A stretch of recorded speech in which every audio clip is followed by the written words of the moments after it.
샬롬. 성경은 우리를 향한 하나님의 사랑에서 끊을 수 있는 것이 아무것도 없다고 선언합니다.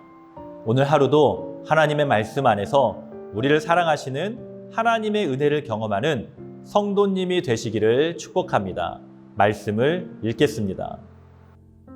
오늘의 말씀은 또 다른 모세로 살아가는 성도, 신명기 9장 15절에서 21절까지입니다. 내가 발길을 돌려서 산에서 내려오는데 산에는 불이 타고 있었고 나는 두 손으로 두 언약 돌판을 들고 있었습니다.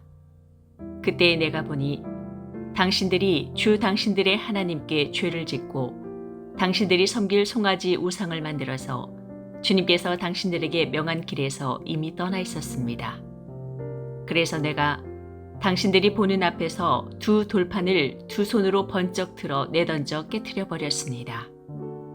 그리고 내가 전과 같이 밤낮 40일을 밥도 먹지 않고 물도 마시지 않고 주님 앞에 엎드려 있어야만 한 것은 당신들이 주님 보시기에 나쁜 일을 저질러서 그를 노엽게 하는 온갖 죄를 지었기 때문입니다. 주님께서 당신들을 두고 크게 분노하셔서 당신들을 죽이려고 하셨으므로 나는 두려웠습니다. 그러나 주님께서는 다시 한번 나의 애원을 들어주셨습니다. 주님께서 아론에게도 몹시 분노하셔서 그를 죽이려고 하셨으므로 그때에도 나는 아론을 살려달라고 기도하였습니다. 당신들이 지은 죄, 곧 당신들이 만든 그 금송아지를 불에 넣어 녹여서 산산이 부수고 먼지 같은 가루로 만들어서 산에서 흘러내려오는 개울물에 띄어보냈습니다. 어제에 이어서 모세가 언약의 돌판을 받았을 때의 상황을 회고하며 말씀을 이어가고 있습니다.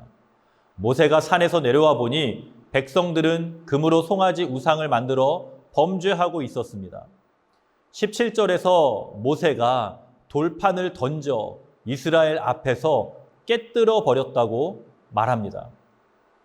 오늘 우리가 말씀을 함께 묵상하면서 신명기의 말씀은 모세가 이스라엘 백성들을 모아놓고 지난 광야 생활을 돌아보며 설교한 내용이라는 사실을 먼저 기억해야 됩니다.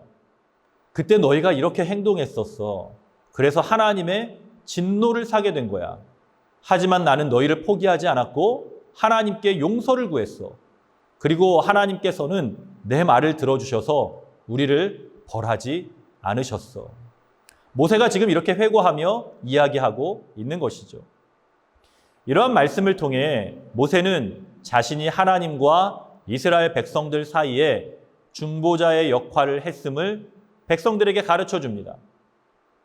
중보자로서의 모세에 대한 내용은 내일 또 더 자세히 살펴보도록 하겠습니다. 그리고 오늘의 본문의 내용을 통해 얻을 수 있는 중요한 메시지가 있습니다. 그것은 바로 영적인 무감각에 대한 부분입니다. 오늘 말씀 안에는 영적인 무감각에 빠져버린 크게 두 부류의 사람이 등장합니다. 첫 번째는 이스라엘 백성이고 두 번째는 아론이었습니다. 첫 번째로 영적으로 무감각했던 이스라엘 백성은 하나님을 대체할 우상을 만들었습니다. 영적으로 무감각한 이스라엘 백성들은 눈에 보이지 않는 하나님으로 인하여 불안하였고 그들의 지도자 모세가 산으로 올라가 오랜 시간 동안 내려오지 않아 불안하였습니다. 그래서 다른 신을 만들어내라고 요구하였습니다. 영적으로 무감각하면 세상을 두려워하게 됩니다. 세상을 두려워하게 되면 의지할 것을 찾게 되고 나를 구원하시고 여기까지 인도하신 하나님이 계심에도 불구하고 하나님을 대체할 것을 자꾸 찾게 된다는 사실을 우리는 기억해야 됩니다. 우리는 영적으로 깨어 있어야 합니다. 그렇지 않으면 우리 주변에 있는 모든 것이 하나님을 대체하게 될 것입니다. 물질이 하나님을 대체하고 명예가 하나님의 자리를 차지합니다. 때로는 자녀가 하나님의 자리에 앉아 있음을 우리는 경험하게 됩니다. 때로는 교만하여 내가 그 하나님의 자리에 앉고자 하는 마음도 생기게 됩니다. 마음대로 판단하고 내 마음대로 정죄합니다. 성경은 입법자와 재판관은 하나님이라고 말씀합니다. 영적인 무감각을 경계하고 하나님을 온전히 신뢰하는 삶을 살아야 합니다. 잠깐 두려움과 불안이 엄습해 온다고 하여도 하나님은 우리를 버리지 않으심을 기억해야 합니다. 우리 하나님을 대체할 수 있는 것이 세상에는 아무것도 없습니다. 두 번째로 영적 무감각에 빠진 아론에 대해서 살펴보도록 하겠습니다. 아론은 하나님에 대한 감각이 있었고 이스라엘 백성들 안에서 모세를 도와 그들을 이끄는 리더십을 가지고 있는 자였습니다. 그런데 사람들의 요구에 밀려 우상을 만들어 버렸습니다. 영적인 감각이 무뎌지면 사람들의 목소리가 더 크게 들리게 되는 것입니다. 우리가 잘 알고 있듯이 모세가 하나님과 대면하러 산에 올라갈 때에 이스라엘 백성들은 산 아래에 있었고 모세가 없는 자리에 지도자는 아론이었습니다. 출애굽기 24장 14절의 말씀에 보면 하나님께서 모세에게 돌판을 주시려고 산으로 부르셨을 때에 모세가 장로들에게 이렇게 권면합니다. 아론과 훌이 너희와 함께 하리니 무릇 일이 있는 자는 그들에게로 나아갈지니라. 그리고 출애굽기 32장에 보면 모세가 산에서 내려오지 않자 백성들이 아론을 찾아가는 장면이 등장을 합니다. 32장 1절에서 이스라엘 백성들은 하나님을 대신해서 우리를 인도할 신을 만들어내라 라고 아론에게 요청하죠. 이때 아론은 고민도 하지 않고 금을 가져오라고 명령하여 금고리를 세공하여 송아지 형상을 만들고 이것은 너희를 애굽 땅에서 인도하여 낸 너희의 신이로다 라고 선언합니다. 우리는 사람의 말과 사람의 도전에 너무나도 쉽게 무너지고 휩쓸립니다. 물론 신앙의 지체들과의 교제와 나눔의 자리는 우리가 지켜야 되는 자리입니다.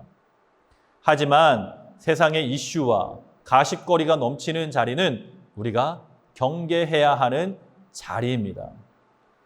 때로는 많은 사람이 주장한다고 하여도 하나님이 기뻐하지 않으시는 일이라면 반대할 수 있어야 됩니다. 신앙을 지키기 위해서는 때로는 미움을 받을 용기도 있어야 합니다. 세상에서 지식이 많고 똑똑한 사람들이 하는 주장이 진리와 다를 수 있다는 사실을 우리는 기억해야 됩니다. 신앙을 지키기 위해서는 때로는 무식하다는 소리도 들을 수 있어야 합니다.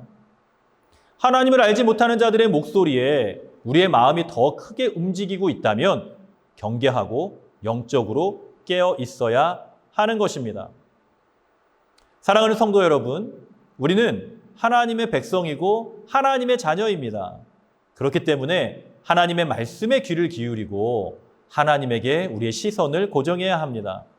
영적으로 깨어 하나님께 더욱 가까이 나아가는 성도님들이 되시기를 축복합니다. 함께 기도하겠습니다. 살아계신 아버지 하나님, 은혜를 감사합니다. 영적으로 무감각하여 우상을 요구하고 또 우상을 만들어냈던 이스라엘 백성들과 아론이 범한 잘못을 우리가 범하지 않고 영적으로 깨어 믿음으로 승리하는 삶을 살아가게 하여 주옵소서. 사랑하는 모든 성도님들의 삶 가운데 하나님의 은혜가 넘치게 하여 주시고 날마다 우리에게 주시는 그 은혜를 깊이 묵상하며 하나님과 더 가까이 나아가는 삶을 살아가게 하여 주옵소서. 감사를 드리고 축복하며 예수님의 이름으로 간절히 기도드리옵나이다. 아멘.